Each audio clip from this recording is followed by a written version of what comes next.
नमस्कार, आप देख रहे हैं एनडीटीवी राजस्थान। मैं हूं आपके साथ मनीष शर्मा। बुलेटिन की शुरुआत करेंगे पाली से आ रही बड़ी खबर के साथ। गाड़ी से 320 किलो डोडा बरामद हुआ है। कार्रवाई के दौरान पुलिस पर फायरिंग की गई है। तस्करों ने पुलिस पर फायरिंग की है। तस्कर डोडा पोस्ट समेत वाहन छोड़कर फरार हो गए।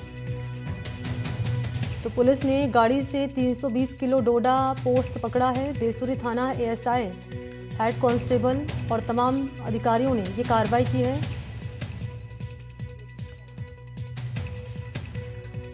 फोन लाइन पर सुभाष जुड़ चुके हैं इस वक्त मेरे साथ। सुभाष, कैसे इस कार्रवाई को अंजाम दिया गया? देखो मनीष, पूरे जिले भर में ये मादक पदार्थों के खिलाफ में एसपी चुनाराम जाट के निर्देशन में ये कार्रवाई चल रही है। और ये आज की कार्रवाई नहीं चल रही है, तकरीबन 24 ही घंटे कार्रवाई है। और नाकाबंदी के दौरान रात के समय फॉर्च्यून को रुकाने की कोशिश की, लेकिन नाकाबंदी तोड़ के इसने भागने की कोशिश की थी। पुलिस ने पीछा करके वहां दबोचने की कोशिश की, लेकिन आरोपी वहां से फरार हो चुका था। फॉर्च्यूनर वहां पर ही थी और उसमें जब तलाशी ली गई तो 320 किलो करीबन कट्टों के अंदर जो है वो डोडा मिला है। अब पुलिस इस जांच में जुटी है कि फॉर्च्यूनर किसके नाम की है, कहीं चोरी की तो नहीं है, कहां से लाया जा रहा था, कहां सप्लाई करना था। इस जांच में पुलिस जुटी है। मनी, शुक्रिया आपका सुभाष, तमाम जानकारी के लिए।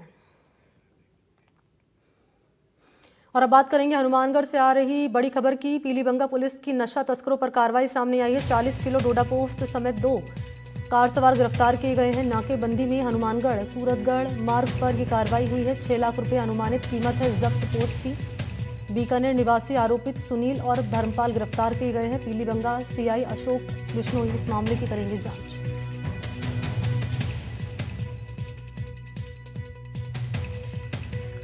तो ये बड़ी खबर सामने आई है। पीलीबंगा पुलिस की नशा तस्करी पर कार्रवाई को अंजाम दिया गया है। मनीष इस वक्त मेरे साथ फोन लाइन पर मौजूद हैं। मनीष, एक बड़ी कार्रवाई को अंजाम यहां पर दिया गया है नशा तस्करी के खिलाफ, अपडेट क्या है? जी बिल्कुल मनी, ये जो कार्रवाई है, पीलीबंगा पुलिस ने हनुमानगढ़ सूरतगढ़ मार्ग पर नाकाबंदी के दौरान एक कार को रुकवाकर जब उसकी तलाशी ली तो उसके अंदर से 2 युवक सवार थे। उनके साथ ही उस गाड़ी से लगभग 40 किलो पोस्ट बरामद हुआ, जिसकी अनुमानित कीमत लगभग 6 लाख रुपए है। पुलिस ने जब पोस्ट के बारे में दोनों युवकों से पूछताछ की तो युवक जो दोनों अक्षम थे उसको बताने में, जिसके बाद में युवकों की पहचान बीकानेर के बज्जू निवासी सुनील और बीकानेर के ही नोखा निवासी धर्मपाल के रूप में हुई। दोनों को पुलिस ने गिरफ्तार कर एनडीपीएस एक्ट में मुकदमा दर्ज कर लिया। वहीं जो मामले की जांच है वो पीलीबंगा सीआई अशोक बिश्नोई करेंगे। जो पुलिस है वो लगातार इस तरह की कार्रवाई को अंजाम दे रही है। कल भी जिस बड़ी कार्रवाई को अंजाम दिया गया, इसके अंदर थाने के स्टाफ राकेश रमाणा और अरविंद की विशेष भूमिका रही।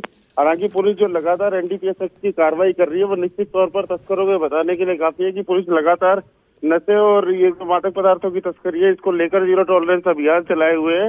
अब देखना ही होगा कि हालिया कार्रवाइयों के बाद में पुलिस कितना नशा तस्करी के ऊपर रोक लगा पाती है।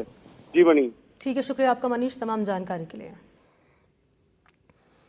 और अगली खबर है झुंझुनू से। झुंझुनू के पचेरी से 7 बांग्लादेशियों को पकड़ा गया है। मेघपुर गांव में अवैध रूप से ये बांग्लादेशी रह रहे थे। पकड़े गए सभी बांग्लादेशी एक ही परिवार के सदस्य हैं।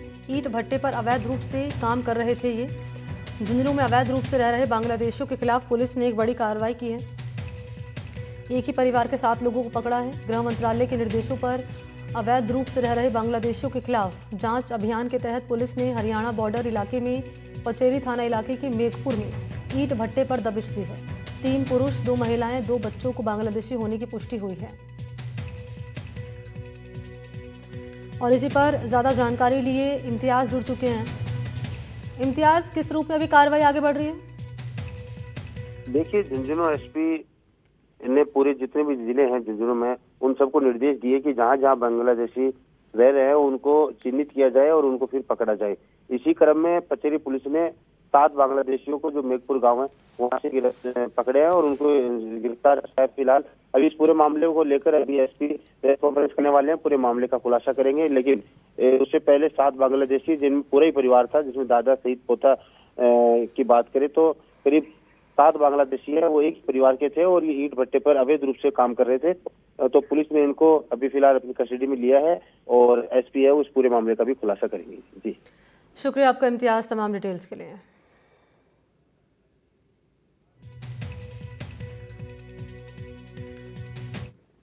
और अगली बड़ी खबर जान लीजिए। बीएपी विधायक रिश्वत कांड से जुड़ी हुई अपडेट आपको दे दें कि गिरफ्तार विधायक की आज होगी कोर्ट में पेशी। एसीबी कोर्ट में जयकृष्ण पटेल की यहां पर थोड़ी देर में पेशी होगी। बीएपी विधायक ने 10 करोड़ की मांग की थी। एसीबी ने बड़ा खुलासा किया, कंपनी के साथ 2.5 करोड़ में सौदा हुआ था। विधानसभा में सवाल ना पूछने के एवज में रिश्वत की रकम मांगी गई। माइनिंग को लेकर विधानसभा में प्रश्न रोकने के लिए डील हुई है। 20 लाख रुपए लेते हुए एसीबी ने ट्रैप कर लिया। बीजेपी ने गिरफ्तार विधायक की सदस्यता रद्द करने की मांग की है। तो विधायक की गिरफ्तारी के बाद चौंकाने वाला खुलासा हुआ है। भारत आदिवासी पार्टी के विधायक जयकृष्ण पटेल खनन करने वाली कंपनी को ब्लैकमेल कर रहे थे और ब्लैकमेल यहां कर रहे थे। जिस कंपनी को ब्लैकमेल कर रहे थे वो उनके विधानसभा क्षेत्र से 600 किलोमीटर दूर है, करौली में। भारत आदिवासी पार्टी के बागेदौरा विधायक जयकृष्ण पटेल ने माइनिंग को लेकर राजस्थान विधानसभा में प्रश्न न रखने की एवज में 10 करोड़ की रकम की मांग की थी। 2.5 करोड़ में सौदा हुआ। 20 लाख एडवांस लेते एसीबी की टीम ने विधायक को गिरफ्तार किया।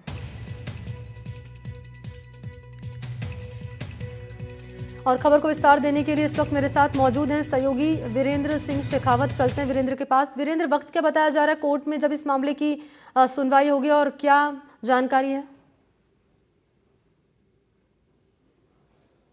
बिल्कुल, देखिए आपको मैं ये बताना चाहूँगा कि लगभग 12 से 12:30 बजे के बीच में जो है बाप पार्टी के जो विधायक हैं उनको यहाँ पर पेश किया जाएगा कोर्ट के अंदर। और सबसे बड़ी बात ये है कि जिस तरीके से जो सवाल पूछे गए थे और उन सवालों को हटाने के एवज में लगभग 10 करोड़ के अंदर जो है इनके द्वारा डील की गई। तो और बताया ये जा रहा है जिस कंपनी को ये ब्लैकमेल कर रहे थे वो बीजेपी प्रत्याशी रहे, उनके बेटे की जो है ये कंपनी बताई जा रही है। और इसके साथ ही आपको बता दें कि जिस तरीके से जयकृष्ण पटेल अपने विधानसभा क्षेत्र से लगभग 600 किलोमीटर दूरी पर जो टोडा भीम है वहाँ पर ये खनन को लेकर जो है इस तरीके की जो डील कर रहे थे, इसी को लेकर जो है यहाँ पर एसीबी पिछले 1 महीने से लगातार जो है जयकृष्ण पटेल को ट्रेस भी कर रही थी। लेकिन जिस तरीके से ट्रेस किए गए थे उसके अंदर आप देखेंगे कि वो खुद विधायक आवास के अंदर यहाँ पर जो है पैसे के साथ जो है एसीबी उन्हें गिरफ्तार करती है। और उसके बाद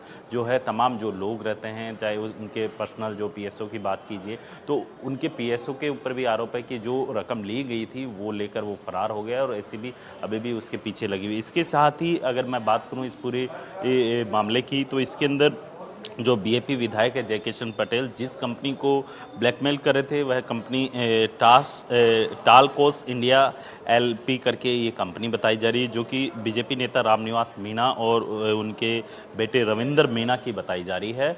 और इसी को लेकर जो है करौली से रविंदर मीणा ने बीजेपी से जो टिकट है वो मांगी थी, लेकिन उन्हें चुनाव के अंदर जीत नहीं मिली थी। यानी कुल मिलाकर बीजेपी के ही विधायक की कंपनी को यहाँ पर ब्लैकमेल करने की कोशिश की। और इसके साथ ही आप सोचिए कि जिस विधायक का लगभग 600 किलोमीटर दूरी पे टोडा भीम है और फिर बाद में बागीदौरा से अगर कोई विधायक इस तरीके के सवाल लगाता है विधानसभा के अंदर, तो सबसे बड़ा सवाल यही आता है कि आखिर 600 किलोमीटर दूर के क्षेत्र का जो है उन्हें क्या लेना देना है या फिर इन चीज़ों को लेकर किस तरीके से सवाल उठाए जा रहे हैं। इन तमाम पहलुओं को लेकर जो है एसीबी पूछताछ कर रही है। और साथ ही ये जो डील थी लगभग 10 करोड़ की बताई जा रही है और सारी जो ये पैसा है ये जो अलग अलग किस्तों के अंदर देने की बात सामने आई थी। लेकिन 20 लाख रुपए के साथ जो है जयकृष्ण पटेल को जो है एसीबी ने गिरफ्तार किया है और अब 12:30 बजे के करीब जो है यहाँ पर कोर्ट के अंदर पेश किया जाएगा।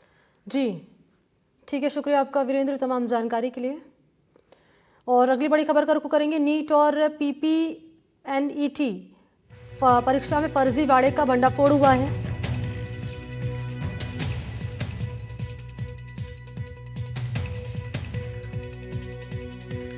तो पुलिस ने गिरोह का पर्दाफाश किया है। अभ्यर्थियों की जगह बैठाते थे सॉल्वर, फर्जी दस्तावेज के जरिए भी चयन यहां पर कराया जाता था। तो ये बड़ी खबर आपके सामने रख रहे हैं। फर्जी दस्तावेज के जरिए सिलेक्शन होता था और मामले में 5 आरोपियों की गिरफ्तारी हुई है। ब्लूटूथ डिवाइस, परीक्षा से जुड़े फर्जी दस्तावेजों की बरामदगी हुई है। इसमें कार्रवाई करते हुए पुलिस ने 5 लोगों को गिरफ्तार किया है आर्टिफिशियल इंटेलिजेंस का प्रयोग करते हुए फोटो मिक्सिंग के माध्यम से ये लोग जब फॉर्म भरते थे तब जो डमी कैंडिडेट बैठता था और जिस कैंडिडेट की एग्जाम होती थी उनकी फोटो को मिक्स करके फोटो लगाई जाती थी ताकि एजेंसियों को शक नहीं हो, लेकिन लगातार तकनीकी तौर पर इन पर नजर रखी जा रही थी। ऐसे में इनको गिरफ्तार किया है।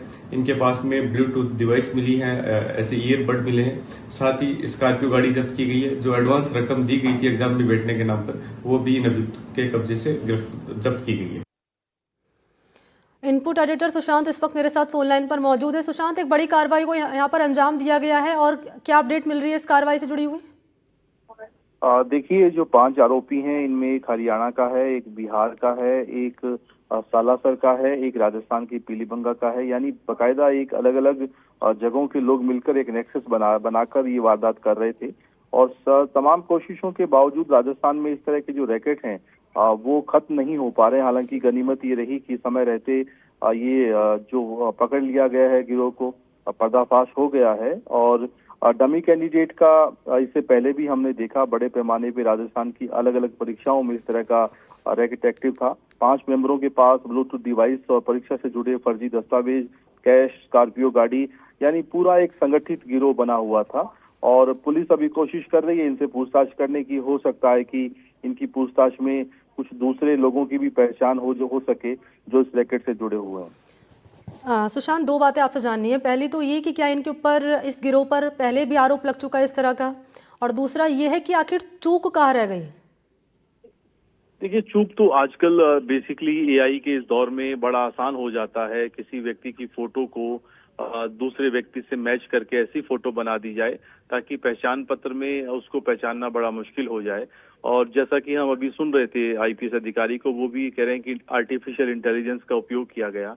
और ये चूंकि इतना प्रोफेशनल गैंग है कि इनको पता है कि कहाँ पे पकड़े जा सकते हैं, किन चीजों का ख्याल रखना है। पहले से बहुत सारी वारदातें अगर इन्होंने कर रखी हैं तो पुराना एक्सपीरियंस भी होगा।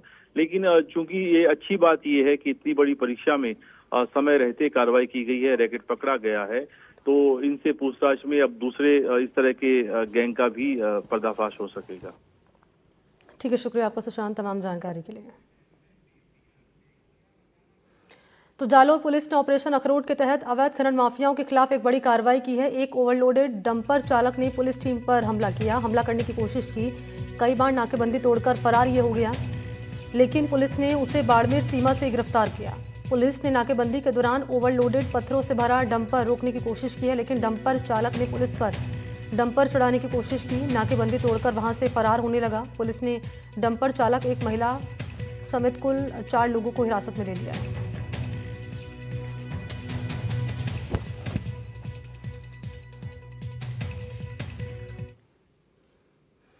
तो बीजेपी अपने विधायक और सांसदों को गुड गवर्नेंस और विधायी कार्यों की देगी ट्रेनिंग, जिसके लिए गुजरात के केवड़िया में ये कार्यक्रम रखा गया है। तमाम नेताओं की रवानगी यहाँ से हो चुकी है। ये ट्रेनिंग प्रोग्राम 3 दिन तक चलेगा, जिसमें कई सत्र आयोजित दरअसल किए जाएंगे। इसमें अलग अलग वक्ता, विधायक और सांसदों को प्रशिक्षण दिया जाएगा। बीजेपी के सांसद, बीजेपी के राष्ट्रीय अध्यक्ष जेपी नड्डा, संगठन महामंत्री हैं बीएल संतोष, राष्ट्रीय सह संगठन मंत्री शिव प्रकाश, विनय सहस्त्रबुद्धे और अलग अलग वक्ता यहाँ सत्रों में विधायक और सांसदों को देंगे प्रशिक्षण।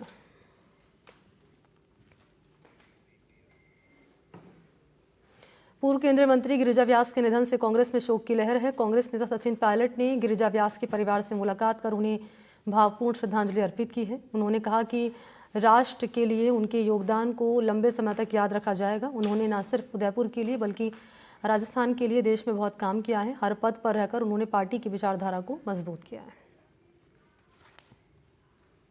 आज वो हमारे बीच में नहीं है, मैं उनको श्रद्धांजलि देता हूं और उम्मीद करता हूं कि परमपिता परमेश्वर अपने चरणों में उनको जगह देगा। उन्होंने न सिर्फ उदयपुर के लिए, राजस्थान के लिए, लेकिन देश में भी पार्टी का काम बहुत किया। हर पद पर रहकर उन्होंने पार्टी की विचारधारा को मजबूत किया। कांग्रेस वर्किंग कमेटी ने 2 दिन पहले एक शोक प्रस्ताव भी पारित किया, उनको याद किया। उनका योगदान मैं समझता हूँ बहुत लंबे समय तक लोग याद रखेंगे और उन्होंने एक बेदाग छवि बनाकर रखी। बूंदी जिला अस्पताल के ट्रॉमा सेंटर के बाहर अंधविश्वास का बड़ा मामला सामने आया है। यहां पर तांत्रिक के चक्कर में आकर एक मृतक व्यक्ति के परिवार पर जन अंधविश्वास का खेल करने के लिए पहुंच गए। जिला अस्पताल में ढोल नगाड़ों के साथ पूजा पाठ की गई। मृतक सुमेर सिंह की आत्मा को शांति देने का काम किया गया। मामले को लेकर अस्पताल के अधीक्षक का कहना है कि अस्पताल में स्टाफ की कमी है। ट्रॉमा वार्ड के पास में पुलिस चौकी है। पुलिस वालों को इस पर ध्यान देना चाहिए था। पहली बात तो चिकित्सालय एक सार्वजनिक स्थल है, यहाँ पे किसी को भी आने के लिए रोका नहीं जा सकता। हमें ये ध्यान नहीं होता कि मरीज किस पर्पज से आ रहा है, आत्मा लेने आ रहा है, दिखाने आ रहा है या किसी का अटेंडेंस से मिलने आ रहा है।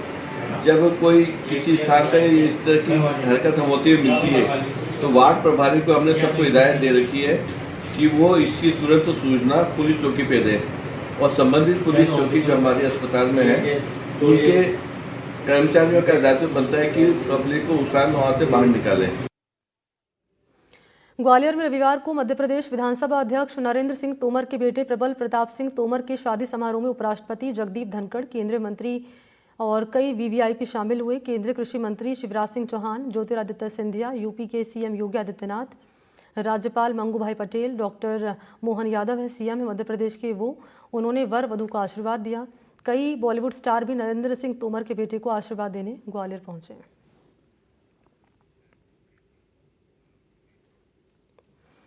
अजमेर के ब्यावर पुलिस थाने ने बड़ी मानवीय पहल करते हुए थाने में कार्यरत सफाई कर्मी विकास वारिसा की बहन की शादी में मायरा भरकर समाज के सामने इंसानियत की मिसाल पेश की। रविवार शाम जब पुलिसकर्मी मायरा लेकर पहुंचे तो माहौल भावुक हो गया। पुलिसकर्मियों ने बहन मानते हुए निशा वारिसा को चुनरी उड़ाई और भात की रस्म निभाई। इस मौके पर 51,000 रुपये की नकदी, कपड़े, साड़ी, शर्ट, पैंट उपहार भेंट किए गए।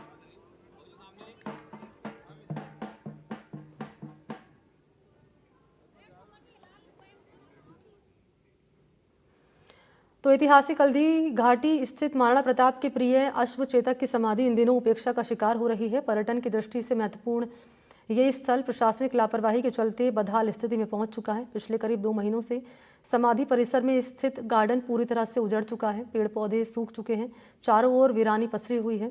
स्थानीय निवासियों ने कई बार संबंधित अधिकारियों को जानकारी दी लेकिन कोई कार्रवाई नहीं हुई।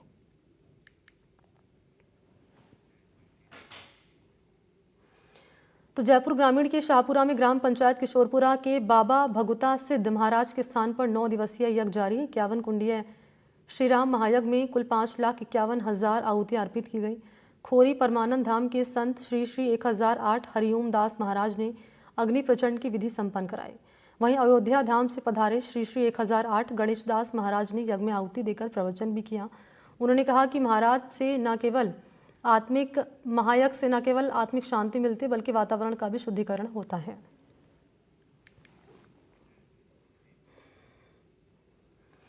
खबर चूरू से है। यहाँ हर साल गर्मियों में सुभाष अपने गांव से निकल पड़ते हैं। यहाँ का अधिकतम तापमान 45 डिग्री से ऊपर चला जाता है।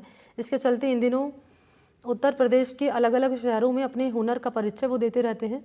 सुभाष अपने हुनर का परिचय किसी नाम के लिए नहीं बल्कि रोजी रोटी के लिए करते हैं। सुभाष पाबूजी की फाड़ पेश करने वाले चुनिंदा भोपा लोक कलाकारों में से एक है। ये संगीत में कला करीब 700 साल पुरानी है। इसमें लोक देवता पाबूजी की वीर गाथा सुनाई जाती है। अमर सिंह भी चूरू के भोपा कलाकार हैं। बिल्कुल खत्म हो गई, समझो कि 100 में 10% काम रहेगा, 90% खत्म हो। अपने घर की स्थिति को सबको पता होता है कि हल्की है, हमारी माड़ी है। हम बाहर निकलेंगे तो कुछ 2 रुपए कमाएंगे, गांव के अंदर रहेंगे तो कुछ नहीं कमाएंगे। तो बाहर आना पड़ता है हमको। बाहर आऊंगे जब से पेट भरेंगे, सर से बैठने कोई देगा नहीं हमें। कोई खेत नहीं है, जोतने के लिए खेत भी हुए। जब भी आदमी विश्वास करके बैठ जा भगवान बरसेगा तो इसमें हम 2 मुट्ठी दाने उगा देंगे। जब रहने की जमीन है तो खेत कहाँ से आ जाएगा। समरावता थप्पड़कांड के आरोपी नरेश मीणा को टोंक विशिष्ट न्यायाधीश अनुसूचित जाति अनुसूचित जनजाति कोर्ट में पेश किया गया। कोर्ट में प्रवेश करते समय नरेश मीणा ने कहा कि मुख्यमंत्री जी को अपने वायदे पर खरा उतरना चाहिए। इस दौरान नरेश मीणा का इशारा उनके पिता और मुख्यमंत्री के बीच हुई वार्ता की ओर था। कोर्ट परिसर का जायजा लिया सहयोगी ने। नरेश मीणा को कोर्ट में पेश किया गया है। चार्ज बहस पर जो है आज फैसला होना था, लेकिन जो है अब अंदर क्या होता है देखने वाली बात होगी। विशिष्ट न्यायाधीश अनुसूचित जाति अनुसूचित जनजाति कोर्ट में जो है नरेश मीणा को लाया गया है। उससे पहले जो है नरेश मीणा के समर्थक भी जो है देख सकते हैं आपकी जो है यहाँ पहुंचे हैं। लगातार जब जब नरेश मीणा का मूवमेंट होता है तो समर्थक है, भारी पुलिस का जो है जाब्ता मौजूद है। इस बीच सबसे महत्वपूर्ण बात यह कि नरेश मीणा जब कोर्ट जा रहे थे तो नरेश मीणा ने कहा है कि मुख्यमंत्री जी को अपने वादे पर खरा उतरना चाहिए। नरेश मीणा ने यहाँ जब कोर्ट में प्रवेश किया उससे पहले कहा कि मुख्यमंत्री जी को अपने वादे पर, यानी कि जो उनके पिता के साथ वार्ता हुई थी उस पर खरा उतरना चाहिए। तो बड़ी खबर यही है कि नरेश मीणा ने कोर्ट में जाते समय कहा है कि मुख्यमंत्री अपना वादा याद करें, अपना वादा निभाएं। उल्लेखनीय है कि जब फैसला हुआ था, जब वार्ता हुई थी तो 30 मार्च तक का समय निकल कर आया था, लेकिन अब तक जो है कुछ खास जो है इस मामले में हुआ हो ऐसा लगता नहीं है। नरेश मीणा को आज एक बार फिर से कोर्ट में लाया गया है। देखने वाली बात होगी कि किस तरह का जो है फैसला निकल कर आता है उनकी जमानत पर। लेकिन सबसे बड़ी खबर यही है कि नरेश मीणा को जब अंदर लेके जाया जा रहा था तो नरेश मीणा ने कहा कि मुख्यमंत्री जी को अपने वादे पर खरा उतरना चाहिए। कैमरामैन रोहित के साथ रविश टेलर, एनडीटीवी टोंक। भरतपुर में नीट यूजी परीक्षा के खत्म होने के बाद सेंट पीटर्स परीक्षा केंद्र में हंगामा हो गया, जब कुछ परीक्षार्थियों की बायोमेट्रिक जांच परीक्षा के बाद कराई गई। ऐसे में इन परीक्षार्थियों के परीक्षा केंद्र में रोकने को लेकर बाहर परिजनों ने हंगामा किया। परिजनों का आरोप था कि परीक्षा के बाद कहां बायोमेट्रिक जांच होती है। परीक्षा के बाद बायोमेट्रिक जांच में लगे समय से परिजनों का गुस्सा फूटा, उन्होंने हंगामा किया। बाद में परिजनों को जानकारी दी गई कि बायोमेट्रिक मशीन में धीमी गति के चलते कुछ परीक्षार्थियों की जांच से परीक्षा से पूर्व नहीं हो पाई थी, इसलिए उन्हें परीक्षा दिलाई गई। शांतिपूर्वक पूरी परीक्षा हुई है। सभी परीक्षार्थियों को पहले चेक करके चेकिंग करके और अंदर ले लिया था। और जिन लोगों की बायोमेट्रिक नेट कम आने की वजह से रह गए थे, उनका सबका पेपर कराने के बाद में, जब पेपर पूरा होने के बाद में उनका बायोमेट्रिक करके और सबको रिलीज कर दिया। बाहर जो हंगामा कर रहे थे कुछ लोग, बाहर परिजन थे, जैसे जो लोग बायोमेट्रिक के लिए रह गए थे उनको करने के लिए जो 10-15 मिनट लगी, उसके लिए वो कह रहे थे कि जल्दी बच्चों को क्यों नहीं छोड़ दीजिए। अच्छा, बाकी कुछ नहीं है, वो तो जो है बायोमेट्रिक जैसे ही हुई कंप्लीट, बच्चों को सही समय पर छोड़ दिया। सर बायोमेट्रिक बहुत धीरे प्रोसेस हो रही थी। बायोमेट्रिक एग्जाम के बाद बायोमेट्रिक पहले होती है सर, पहले होती है वो तो बोल दिया गया था कि स्टूडेंट की जिम्मेवारी है। 2 घंटा लेट। क्या नाम है आपका? कोटा दक्षिण विधायक संदीप शर्मा ने शहर में खुल रही अवैध मांस की दुकानों को लेकर बैठक बुलाई और कहा कि शहर में जगह जगह मांस की दुकानें खुली हुई हैं, जिसकी जहां मर्जी है वहां दुकान खोल लेता है। न लाइसेंस है, न ही स्वच्छता का ध्यान रखा जा रहा है। ये स्थिति किसी भी दृष्टि से स्वीकार्य नहीं है, इसलिए आमजन की भावनाओं के साथ जन स्वास्थ्य से खिलवाड़ करने वाली ऐसी अवैध दुकानों को तत्काल बंद कराया जाए। सर्किट हाउस में स्वास्थ्य विभाग एवं प्रशासनिक अधिकारियों की बैठक में अवैध मांस की दुकानों को बंद करवाने के निर्देश उन्होंने दिए। नगर निगम के हमारे सीओ साहब, हमारे डीवाईएसपी साहब और सभी लोग यहाँ विराजे और इनसे यही कहा है कि इसको बहुत गंभीरता पूर्वक तुरंत कार्रवाई करें। इस प्रकार की मीट मांस की दुकानें जो बिना लाइसेंस्ड है और साथ ही साथ जिनकी सैंपलिंग के द्वारा फूड सैंपलिंग नहीं की गई है, जिनको काटने की अनुमति नहीं है, तो उनको ऐसी दुकानों को तुरंत बंद कराया जाए। राजस्थान में भीषण गर्मी का दौर जारी है। कई जिलों में मौसम ने करवट ली है। कई जिलों में आसमान में बादल छाए हैं। कई जगह तूफानी अंधड़ का मंजर देखा गया है और ऐसे में मौसम विभाग की ओर से अलर्ट जारी किया गया है।